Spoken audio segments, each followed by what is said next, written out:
म्हणून वाचेची सोय होये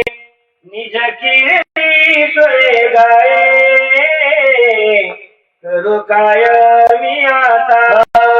गाणे म्हणजे काय स्वतःची कीर्ती स्वतः माणसानं सांगू नये हे सुद्धा शास्त्र या ठिकाणी सांगू लागले कारण आता माझ्या स्वतःची कीर्ती या ठिकाणी कशी सांगू असा विचार त्या ठिकाणी करू लागले काही न चले सर्वता चौकारी होती सर्वता शरणालो साधू संता विचारा कामच सांगा अरे बाबा या ठिकाणी म्हणून म्हणले काय मी शरण आलो साधू संतांना शरण आलो मला आता या ठिकाणी काही कळत नाही आता काय करू प्रेमाचे बोल प्रेमे उतर की सकल नेने योजनी बोले बोले वक्ता केवळ श्रीराम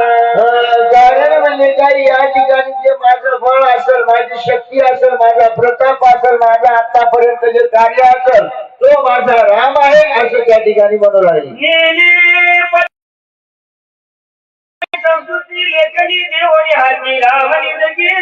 कारण हे सर्व माझ्या रामरायाशिवाय काहीच नाही असं त्यांचं म्हणणं आहे या लागी जी स्वामीनाथा मत बोल नाही सर्वता वरदास माझे माता ठेवण्याचा वाकीचे म्हणून म्हणजे काही याच्यामुळं आता तुमचा वरद हात माझ्यावर कृपा करा माझ्यावर ठेवा असं त्यांचं म्हणणं आहे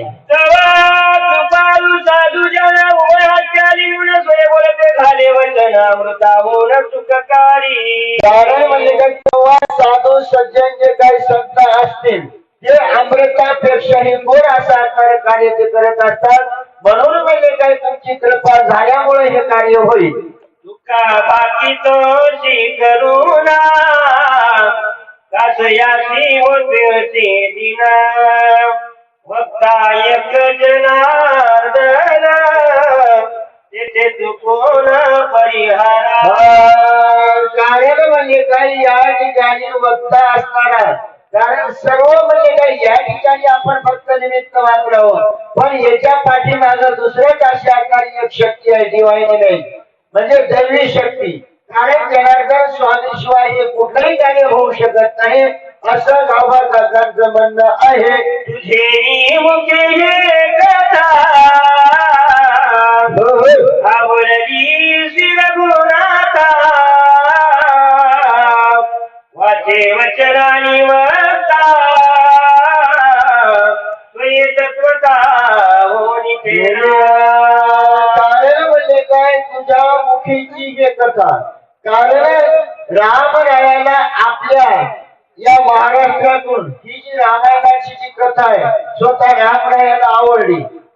म्हणूनच या ठिकाणी सर्व राम भक्त तिथे घेऊन गेले पण रामरायाला गेलं ना कारण त्यांच्या कथेशिवाय काहीच नाही तसं या ठिकाणी गावबा काका म्हणू लागलेले की या जनार्दन स्वामीची कृपा झाल्यामुळं हे जे कार्य त्या रामरायाला आवडलं आणि माझ्या मुखातून वधवून घेतलं फुंक भरवणी वटकेशी आवडे स्वामीच्या मानसी ध्वनी वाजवी तैसी तैसी सबंध मस्तकेशी आसेना कारण म्हणजे काय फुंकी आहे आणि फुंकी जर फुंकल्याच्या नंतर त्या ठिकाणी जशी तुम्ही फुंकसाल तशी ती फुंकी वाजत जाईल तसं म्हणजे काय या ठिकाणी जसा आशीर्वाद दिलाय कारण या ठिकाणी पाठीमागचा जो माझ्यावर कृपेचा हात आहे तो माझ्या जनार्दन स्वामीचा आहे आणि त्याच स्वामीमुळे आज त्या ठिकाणी मी लिखाण करू शकतो बोलू शकतो सांगू शकतो असं गावाचा त्यांचं म्हणणं आहे ऐसे निज कृपाचा वचन निवविला एका जनार्दन चार पटीनं गुणा असा तर आनंद त्यांच्या मनामध्ये झाला म्हणून म्हणले काय साष्टांग रंगावर त्या ठिकाणी गावभा जाताना जनार्दन स्वामीच्या एकनाथाच्या चरणावर त्या ठिकाणी घातलं पुढील कथानुसंधान भरत राम कथा श्रवण करुणी कपीचे पूजन वाणीमय समुला पुढची कथेचं अनुसंधान असं आहे येणेकरी अनुसंधान रम्य रामायण पावन